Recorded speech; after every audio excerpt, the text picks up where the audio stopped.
For more new updates, please subscribe my channel। जैसे कि आप सभी जानते हैं कि इस चैप्टर का नाम न्यू सेंटर्स ऑफ पावर है। तो इस चैप्टर में हम डिस्कस करेंगे कि जो 1990 के बाद जो न्यू सेंटर्स बने पॉलिटिकल और इकोनॉमिक पावर में, वो कौन कौन से सेंटर्स थे।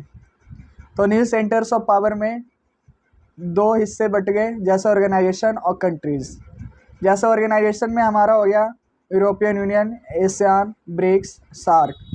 और इनके जो कंट्रीज़ थे वो थे Russia, China, Israel, India, Japan, South Korea.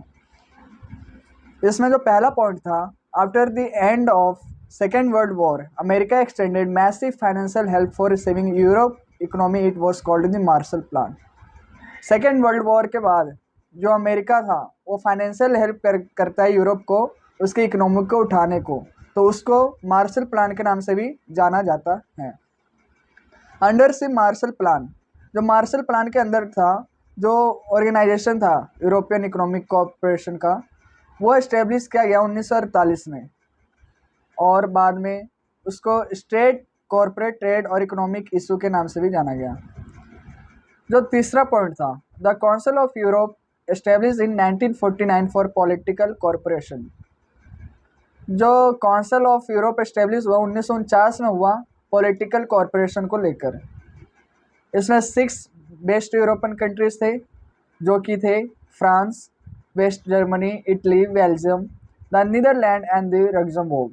signed the treaties of Rome on 25 March 1957 establishing the European economy।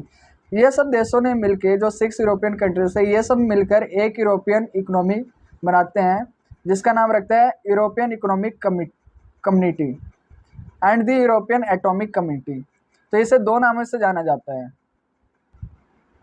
इसके बाद हमारा आता है यूरोपियन यूनियन, जो कि 7 फरवरी 1992 को ट्रीटी ऑफ मैड्रिड साइन इसका इस्टेब्लिश होता है, जिसको यूरोपियन यूनियन के नाम से जाना जाता है। इसका जो एम होता है कि किस चीज़ को लेकर चलना है, तो पहला एम ये था कि to create a common foreign and security policy. मतलब कि जो कॉमन फॉरेन है, विदेशी, और सिक्योरिटी पॉलिसी जो है उसको क्रिएट करना। Corporation on justice and home affairs, एकजुट रहकर जस्टिस और होम अफेयर्स पे काम करना। क्रिएशन ऑफ सिंगल करेंसी, एक ही करेंसी बनाना, जिसको जो भी इनके यूरोपियन यूनियन में कंट्रीज थे उनको सिंगल करेंसी में लेकर चलना। इसके जो मेंबर्स थे वो मेंबर्स थे Australia, Belgium, Denmark, Finland, France, Germany, Greece, Ireland, Italy, Luxembourg, Malta, Netherland, Portugal, Spain and Sweden. और जब ये इस्टेब्लिश हुआ उसके बाद जो न्यू मेंबर बने वो था Estonia, Latvia, Lithuania, Poland, Czech, Romania, Serbia, Hungary, Croatia, Slovenia, Bulgaria, Cyprus, Britain, which had been founding member of the European Union, left the organisation in 2020। ये यूरोपियन यूनियन का flag है। उसके बाद the circle of gold star stand for, ये जो gold star है वो जो स्टैंड करते हैं उसका मतलब है solidarity and harmony between the people of Europe. It has 12 star, इसमें 12 स्टार है। The number is 12 traditionally the symbol of perfection, completion and unity. फिर European Union has own flag, उसके खुद के फ्लैग, एंथम और फाउंडिंग डेट और currency हैं। While the attempt to have a constitution for the European Union have failed. फिर इसके economic influence के बारे में बात करेंगे यूरोपियन यूनियन के। जैसे world second biggest economy with the GDP of more than $17 trillion in 2016 next to that of the US. इसके विश्व का दूसरा सबसे बड़ा इकोनॉमी है, किसके बाद? यूएसए के बाद, जो कि 2016 के मुताबिक है। In currency the euro can pose a threat of dominance the US dollar. जो यूरो करेंसी है वो यूएस डॉलर के बराबर लगभग होता है। Its shares of world trade is much larger than that of the USA। तो ये कुछ पॉइंट्स हैं जो कि आप लोग पढ़ लीजिएगा। उसके बाद बात करेंगे, इसमें एक और मेन पॉइंट है जो कि वर्ल्ड ट्रेड ऑर्गेनाइजेशन है। ये एक इम्पोर्टेंट फंक्शन रोल करता है इंटरनेशनल इकोनॉमिक ऑर्गेनाइजेशन में।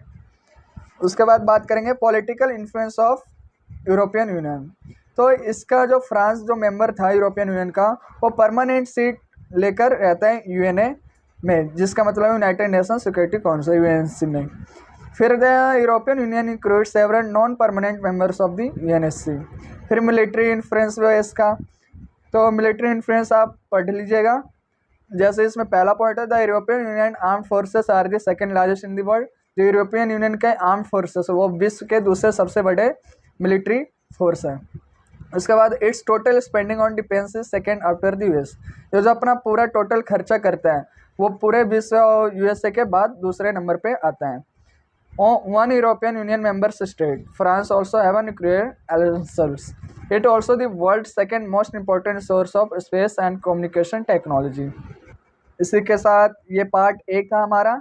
इसके बाद पार्ट 2 करने के लिए आप नेक्स्ट वीडियो देख सकते हैं। थैंक यू, धन्यवाद।